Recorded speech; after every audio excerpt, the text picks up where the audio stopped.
Okay, welcome back to AlphaSilver, episode 3, portfolio allocation reset with Bullion. I'm glad you've joined back with me. We're going to focus on try to keep this under 5 minutes if we can, and just really do a quick education on being risk averse versus risk taking on your portfolio allocation with your wealth advisor. Again, doing this because I'm noticing a lot of people that do planning do not have Bullion, and I just want to end with a slide here that shows just kind of demonstrates that you should. So anyway, not to belabor the point, but risk averse versus risk taking or risk neutral. Basically, if you're more conservative, you're willing to let go of higher rate of return probability by making sure that your primary investment is covered. A good example of that's a bond. When you invest in a bond, if you hold it for the maturity of the time, you get all of your initial investment back. Plus, you will have earned the rate of return that was stated on it. Whereas stocks don't have that feature. They're a little bit more risky. And so typically people have had 60-40 splits on stocks versus bonds in their portfolios.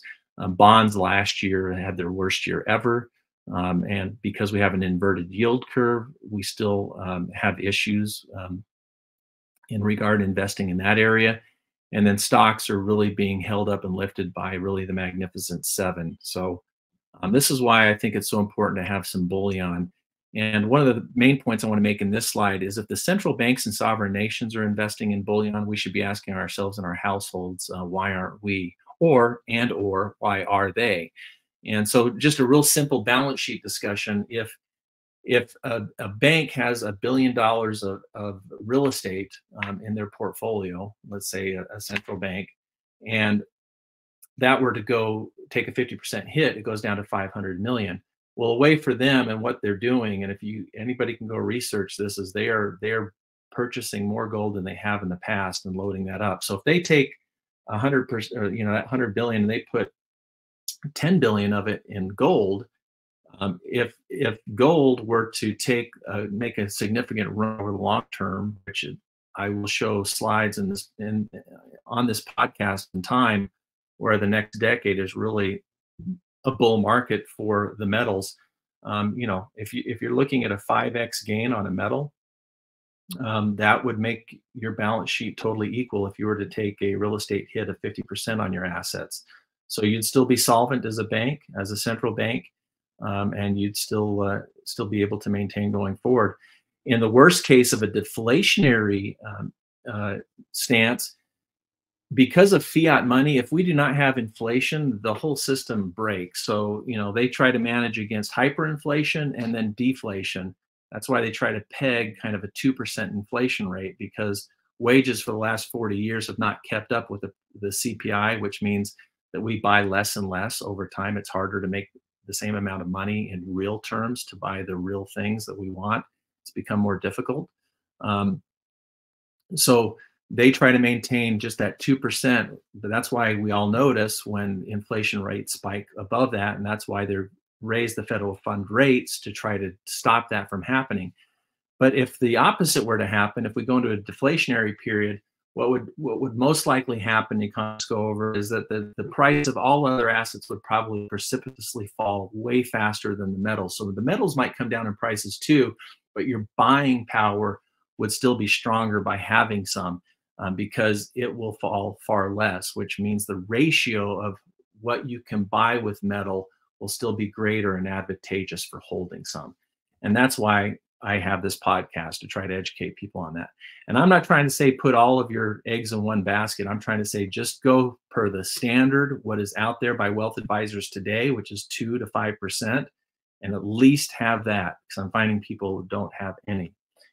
This is just a slide that goes through and just, again, I just want to demonstrate what I'm telling you is stuff that's out there. You can search this. These are real topics. These are real principles. These are real things that people with money discuss, being risk-seeking, risk-neutral, or risk-averse. So I don't want to belabor the point. I want to make it very simple, but just say no matter where you are on this curve, you should have some.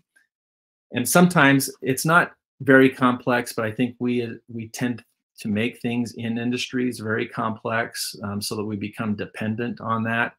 And that's another reason why I'm just trying to simplify this. I mean, when you show this to some people, their heads might spin. I'm not trying to educate on all of this. I'm happy to ask questions. I do understand it. But basically, what I'm trying to say here is in this line, you don't see any metal. You see bonds, you see stocks, et cetera, but you don't see maybe in the conservative Dalio portfolio there, maybe that 15% over there in the third to the last column is for gold. I don't know. But anyway, again, I just want to say, hey, this is pretty complex, but it doesn't have to be. And I'm just trying to get people to take what this Schwab intelligent portfolio suggests to people, which is to have 2% in gold.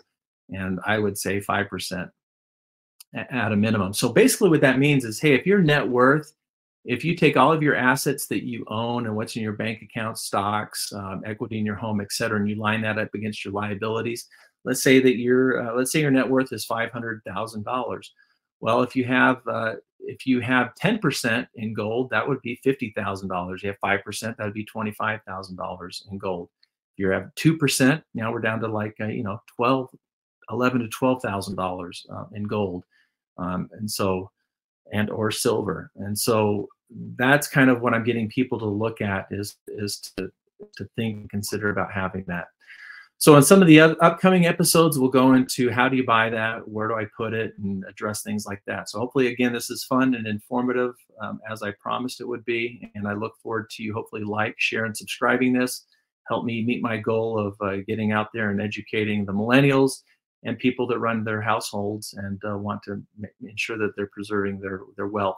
Again, this is for educational purposes only. I'm not trying to be anybody's specific advisor. I'm just trying to educate people on what's out there and how to think about these things and make them approachable. Okay, thank you.